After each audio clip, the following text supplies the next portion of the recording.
사도행전 26장 13절에서 18절까지 우리 한 목소리로 함께 봉독합니다. 왕이여, 정오가 되어 길에서 보니 하늘로부터 해보다 더 밝은 빛이 나와 내 동행들을 둘러 비추는지라. 우리가 다 땅에 엎드러짐에 내가 소리를 들으니 히브리 말로 이르되, 사울아 사울아, 내가 어찌하여 나를 박해하느냐. 가시체를 뒷발질하기가 내게 고생이니라. 내가 대답하되, 주님 누구시니이까? 주께서 이르시되, 나는 내가 박해하는 예수라. 일어나 너의 발로 서라. 내가 내게 나타난 것은 곧 내가 나를 본 일과 장차 내가 내게 나타날 일에 너로 종과 증인을 삼으려 함이니, 이스라엘과 이방인들에게서 내가 너를 구원하여 그들에게 보내어 그 눈을 뜨게 하여 어둠에서 빛으로, 사탄의 권세에서 하나님께로 돌아오게 하고, 죄사함과 나를 믿어 거룩하게 된 무리 가운데서 기업을 얻게 하리라 하더이다. 아멘. 할렐루야. 하나님의 은혜가 오늘 새벽에 또 하루의 첫 시간을 주 앞에 드리는 우리 믿음의 가족들에게 함께 하시기를 예수님의 이름으로 축원합니다. 오늘 말씀은 이 바울이 아그리빠 왕 앞에서 재판을 받고 또 그 가운데에 자신의 회심에 대한 이야기를 하는 것을 우리가 봅니다. 바울이 자신의 회심한 이야기, 또 예수님을 만난 이야기, 그것을 오늘 이 아그리빠 왕에게 하고 있습니다. 이 바울의 회심 이야기는 사도행전에 3번 등장을 합니다. 근데 그 3번 등장할 때마다 굉장히 자세하고 또 아주 길게 얘기를 하지요. 그에게 있어서 그의 회심이 참 중요한 사건이었음을 그가 말하고 있습니다. 이 바울의 회심이 없었다면이라는 생각을 해보는 것이죠. 개인적으로 참 참혹한 인생이 되었을 것이고, 자기는 정말 열심히 한다고 하였지만은 그것이 예수 믿는 사람들을 죽이는 이제 그런 일들을 하면서도 자신은 의롭다고 생각하는 이제 그런 삶을 그는 살았을 겁니다. 그게 얼마나 참혹한 인생인지 우리가 짐작할 수 있는 것이죠. 또 그의 회심으로 이 교회의 역사가 많이 변했습니다. 이 오늘날에도 누군가의 회심은 그 개인을 변화시키고 또 그가 속한 교회를 변화시키고 이 땅을 변화시키는 그런 도구로 쓰임이 되어지는 것이죠. 내가 예수님을 만나는 것, 내가 예수님을 경험하는 것, 그것은 내가 놀라운 변화를 겪는 일이기도 하지만은 그것으로 인하여 또 영향력이 끼쳐지게 되는 겁니다. 우리가 이 바울의 회심의 그런 고백으로 들어가 보면은, 이 바울은 길을 가다가 예수님께서 그에게 나타나실 때에, 사울아 사울아, 내가 어찌하여 나를 박해하느냐. 가시체를 뒷발질하기가 내게 고생이니라. 이렇게 말씀을 합니다. 예수님이 바울에게 이 가시체 뒷발질하느라 고생이 많다라고 말씀을 합니다. 이 가시체라는 것은 끝이 뾰족한 그런 나무 막대기입니다. 우리가 이제 뭐 소나 뭐 여러 가지 그런 동물들, 짐승들을 조종할 때 쓰는 도구이기도 하죠. 동물들이 잘못된 길로 가게 될 때에 그것을 올바로 잡기 위해서 뒤에서 그 약간 뾰족한 나무로 이렇게 찌르는, 그래서 바른 길로 가게 하는 이제 그것이 가시체라고 그렇게 부릅니다. 근데 그 가시체로 이제 동물을 이렇게 잘 칠 때에 이 동물은 아프죠. 그것이 아프고 따갑고 그러다 보니까 때로는 그것이 이제 너무 아프고 이렇게 막 짜증나다 보면은 이렇게 뒷발질을 하는 경우가 있습니다.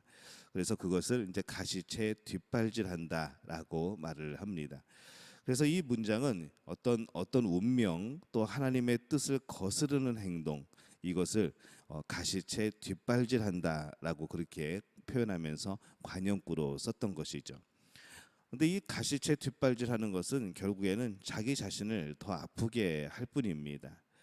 하나님께서 우리에게 여러 가지 방향으로 또 선하신 방향으로 이끌 때에 때로는 징계도 사용하시고 때로는 채찍질도 하시고 여러 가지 깨달음을 통하여서 그런 아픔이 있는 경우들이 있습니다.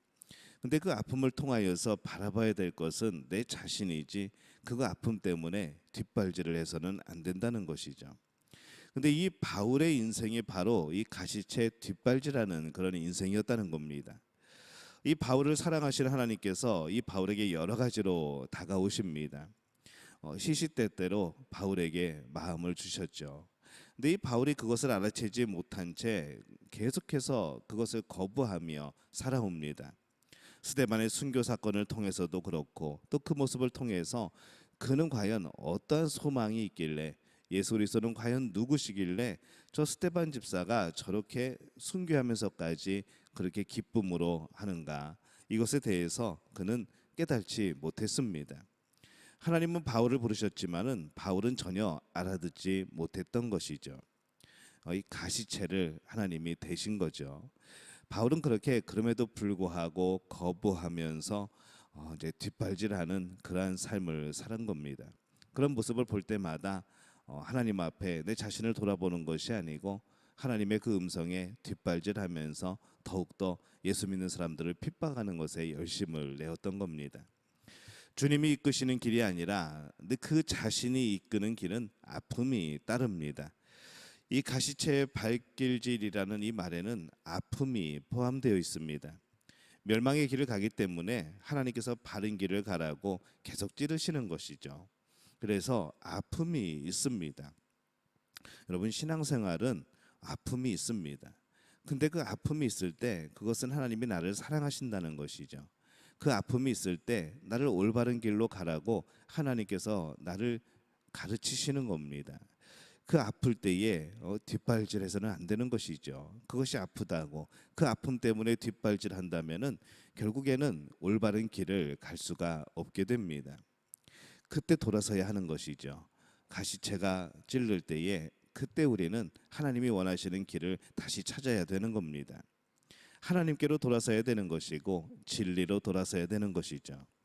하나님께서 부르시고 계시는데 아직도 무시하고 있지는 않습니까? 그런 기회가 계속 있는 것은 아닙니다. 빨리 돌아서야 하는 것이죠.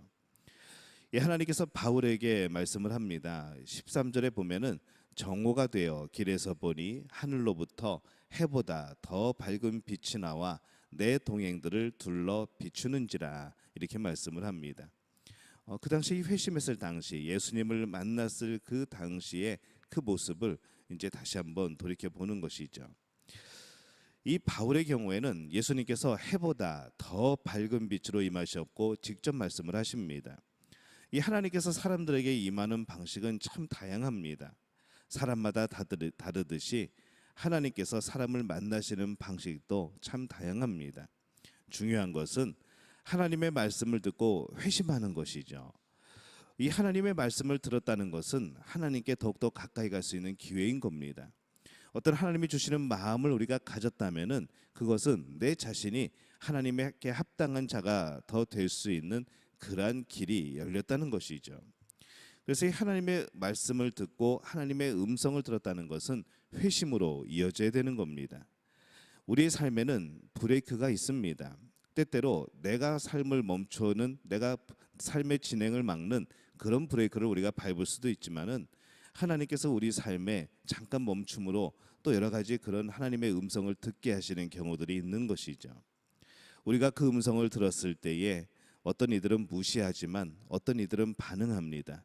어떤 이들은 반응하지만 어떤 이들은 그것을 정말 파괴하는 그런 반응으로, 어떤 이들은 그것을 수용하고 회심하는 그러한 반응으로 나타나게 되어지는 것이죠. 정말 하나님이 원하시는 반응이 어떤 것일까라는 것이죠.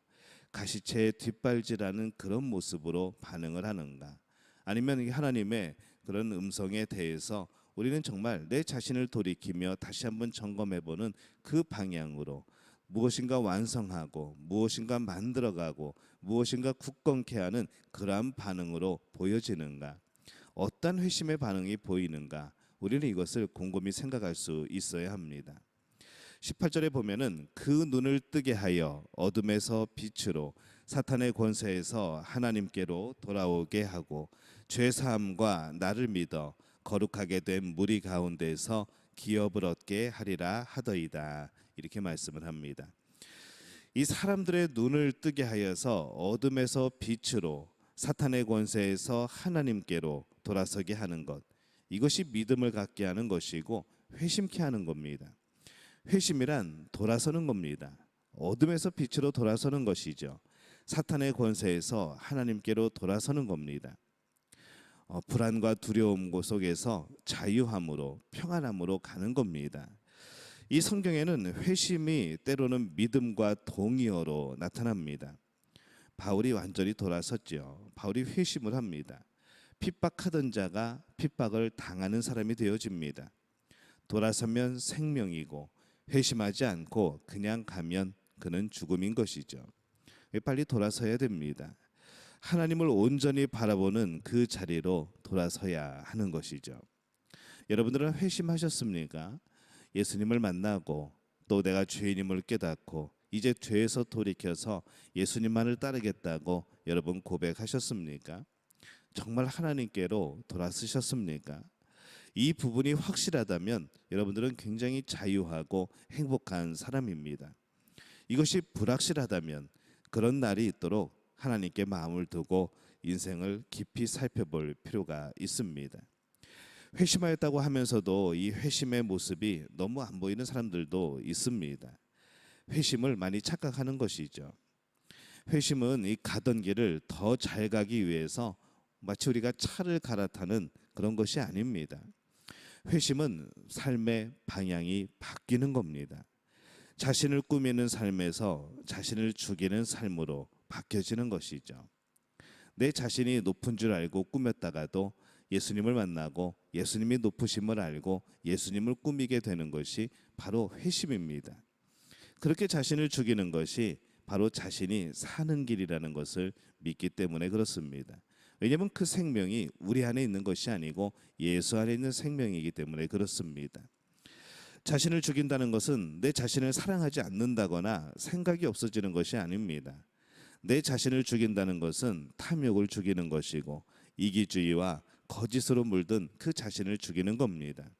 대신 그 안에 사랑으로 채우고 자비로 채워지고 또 자유를 가진 진정한 자기 자신을 회복하는 것이지요.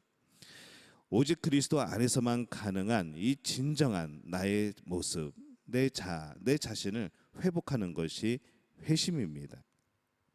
그래서 이 하나님께로 돌아선 사람은 생명의 길을 가게 됩니다.